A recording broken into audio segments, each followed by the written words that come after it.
already we are experiencing some encircling gloom. This darkness we are seeing, and looking at your posture, we know that you have promised a lean government. You say less than 40 ministers. And you, the MPs, yes. Mr. Speaker, I know they can't take it. Now that we are coming to minority, be prepared. Be prepared. You see you can't take it. You see you can't take it. Mr. Speaker, even if your flag bearer, who is now president-elect, said 60, we are going to see how many of you will make it. We are going to see. You said 60. 60 ministers and deputy ministers, all inclusive 60. Mr. Speaker, we are going to see how you are going to protect the public purse. We hear from Honorable Sh0cking that you cannot implement the free SHS. We await the outcome of your policies. Mr. Speaker, we are aware that this incoming government is going to implement this Sh0cking policy. The Sh0cking is a social intervention program. We are going to welcome it. But you say you are going to reduce taxes. You are going to repeal the betting tax, the e-levy. You are going to repeal all these taxes. You are going to reduce the taxes at the port. We wonder where you get the money to implement the Sh0cking.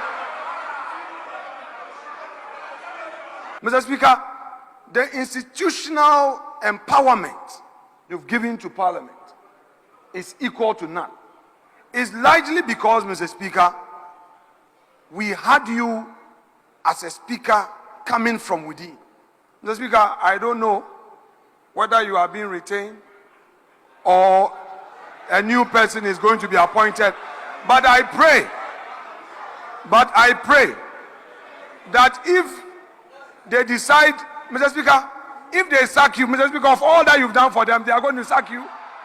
Of all that Mr. Speaker has done for you, you are going to sack Mr. Speaker. We will see. Mr. Speaker, if they decide to retain you, I know Parliament is going to benefit. But should they decide to retire you, Mr. Speaker, they can do it. Oh, they can do it. They are unpredictable. They can do it. If they decide to retain you, the happiness of this House will gather further momentum. However, if the new government decides to bring a new speaker, that speaker should come from within. We don't want an outsider. We want somebody from within who would understand us. Honorable members, I think we should just proceed. The person who raised the issue said his reference was to a different order, votes on proceedings, dated Thursday, 7th November 2024, not the one we're considering, dated Tuesday, 22nd October 2024. And so that ends it. As for the others, those who believe that are erred in my ruling may need to be taken to school. I'm not sure they read the ruling very well. And that ruling actually worked in their favor. Honorable Majority Leader, it actually worked in your favor. And for you to come here and try to impede on that ruling, please, I really was surprised that you raised the issue that you put across. It's not correct.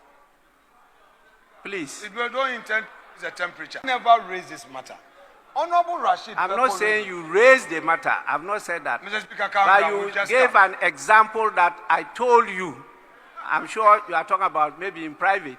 No, Mr. Speaker, that that's sometimes different. the speaker errs. Mr. Speaker, not on this occasion. It was not related to this. Mr. Speaker, it's not related to this. Mr. Speaker, today is the first day. Don't mind them. They are provoking you. Don't mind them. It is not like, Mr. Speaker, don't mind them. Don't be provoked. Mr. Speaker, be a very happy man. I beg you. I don't want them Don't to. worry, I will never be provoked. Mr. Speaker, that's But okay. the public, they are listening to us. Mr. Speaker, I didn't relate it. You know, I beg you. And the public will be misled. I gave about 3 reasons. And I'm sure you didn't avert your mind to the 3rd reason. For the reason why I adjourned, actually not suspend, I adjourned the meeting indefinitely. And I listened to some of you debate this matter on air. And I thought you should have been commending me for adjourning it, but you were rather condemning me for doing so. It saddened me, but I understand the arena we are in. And so I've taken it cool in my stride. As we go along, we'll have to deepen the orientation and training of members of parliament so that we don't get the public being confused by you who are seen as leaders, you who are seen who should know better, rather misleading them.